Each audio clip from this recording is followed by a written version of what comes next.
Los Angeles, a city of dreams, the California state where anything can happen. It was like magic. Fantasies of cinema films running wild and the lights of the Staples Center changing into crypto arena. The home of the wealthy organization of the Lakers was ready to make its next move.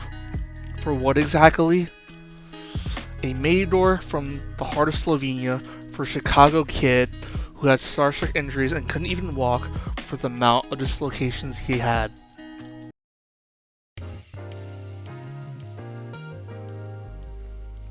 As I said, it's a city that never sleeps and has unexpected encounters and applauses of audience that erupts with a high transition basketball and other sports classics.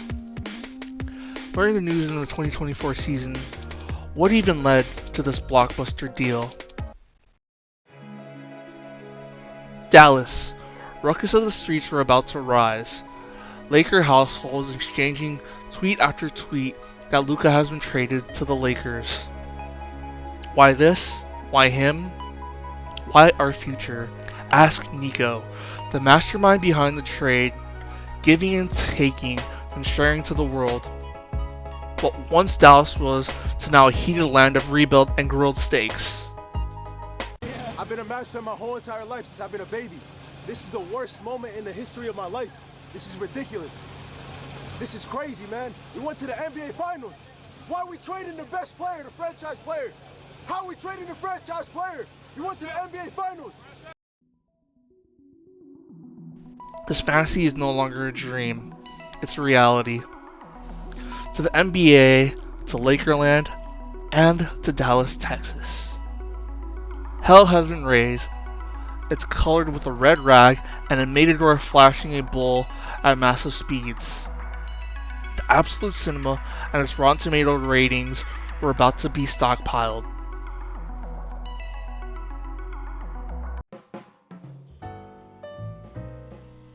The Dallas Mavericks, a young team that had a young and flourishing star paired with the Kyrie Irving, made it to the NBA Finals of 2024.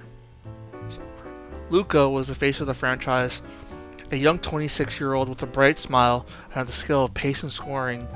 Entrusted with the keys at a young 18-year-old age, the amount of flash and superstar stardom he had is always what LA wanted.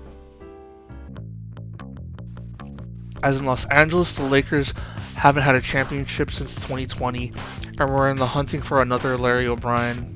With previously trading Westbrook out and him signing with the Clippers, it was time to change the canvas in the bright lights of crypto arena.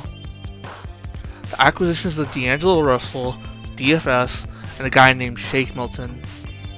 The Lakers still needed pieces to go up against playoff berth teams, and teams with Anthony Edwards on the Wolves were already big to guard Nikola Jokic and pressure Jamal Murray of the Rockies of Denver. What more could happen before a trade deadline? What actions can be brought to the Hollywood home movie for families in California? What heroes could be born? A process of picks and players. It was being organized. So where?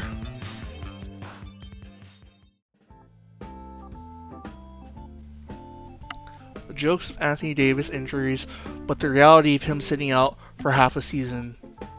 The Lakers were in playoff arenas, but the lights were too bright. Playing with LeBron for many years, but watching key players walk in free agency or even traded. It was a haggle sometimes to play with Braun.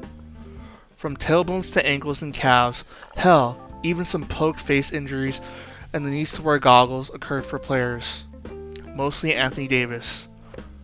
The team longevity looked solid for a while, but trade headlines and injuries ruined the locker room chemistry. Hell, even part of the head coaching staff. Yes, I'm talking about Darvin Ham, who were previously second round about 2 to 3 times teams like the Suns, the Nuggets, and later on, the Wolves. Let's talk about Dallas. The team was an offensive heavy team, Kyrie and Luka running the show. How do I know? Watch the 2024 finals against Boston and come back to me and see how many times guys were open not named Kyrie or Luka. All in all, this team was battling injuries. Luka with his calves wasn't as serious, and fans only worried about his weight. Kyrie tore his ACL and ended his season sitting him for 2026. Guys like PJ Washington and Lively were also out. Could this team get any better though? That's what Nico Harrison thought. If Dallas had offers to agree to a trade, but for who exactly? The idea was started to get more vivid. Pull the trigger on whatever deal for the deadline. Let's make it blockbuster. As I said in the beginning, the Lakers were a franchise to be hunted. Trouble to score on possessions in quarters, or just being harassed by the opposing team's star players. Even though the Lakers got in the later rounds of the playoffs, they would find a way to get knocked out somehow. Guys being too slow, guys getting hurt, or guys just being outlandish because of something happening at halftime, looking at their phone. Yes, that was D'Angelo Russell. When the team looked like Caruso, KCP, LeBron, Anthony Davis, and JaVale McGee, to now it's the Lakers pulling off the trade with Luka Doncic. The Matador was in town for the long run. Anthony Davis and Max Christie were traded to Dallas, and now the moments of fans frustrated on a bandwagon to follow Luka. Dallas crowd was furious for sure. The Lakerland, whether you were in Oakland, Los Angeles, or parts like San Diego, were expressive about landing the 26-year-old star. The ball was in Luka's hands now. Literally, he needs the ball to score or to make some outlandish play. Hollywood versus Dallas is now festered. Even though the Mavs got Cooper Flag as the #1 overall pick, they still struggle sometimes, but are learning new tools from head coach Jason Kidd, formerly of the Lakers staff. Once known as the leading team in the West, trading for Anthony Davis was the answer. AD was in the MVP races, and LeBron needed a co-star. Before the world shut down, before champion banners were being hung in the houses of staples, the Lakers were just a hot commodity to watch. The Mavs were also a hot commodity from its raising of young stars, drafting Luka in the 2018 draft and immediately trading their own pick for Trae Young to Atlanta. The hot blue flames of Dallas were crowd erupting, loud meteor shooting, and foul and corrupting times. Mavs beat the Lakers' rivals, the Clippers, who'd even see past the second round. But after years in Lakerland and one championship, the team collapsed as players walked in free agency or traded out. Even retirement, Lakers management had to get back to work. Pens clicking and players coming to sign contracts. 4 years in the making from struggle of loss and regression. These new Laker teams might be scary.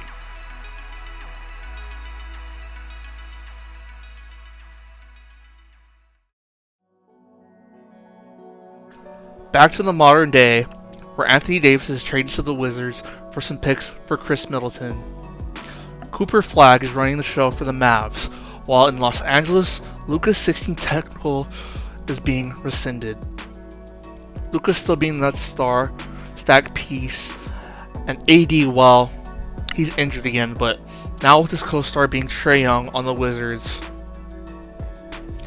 In addition to that, D'Angelo also followed Anthony Davis to the Mavericks, and now he was in the package to go to Washington as well.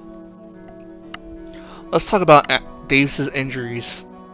It's like his previous injuries apart, such as his eye, his calf, his fingers, and sometimes even getting poked in the face.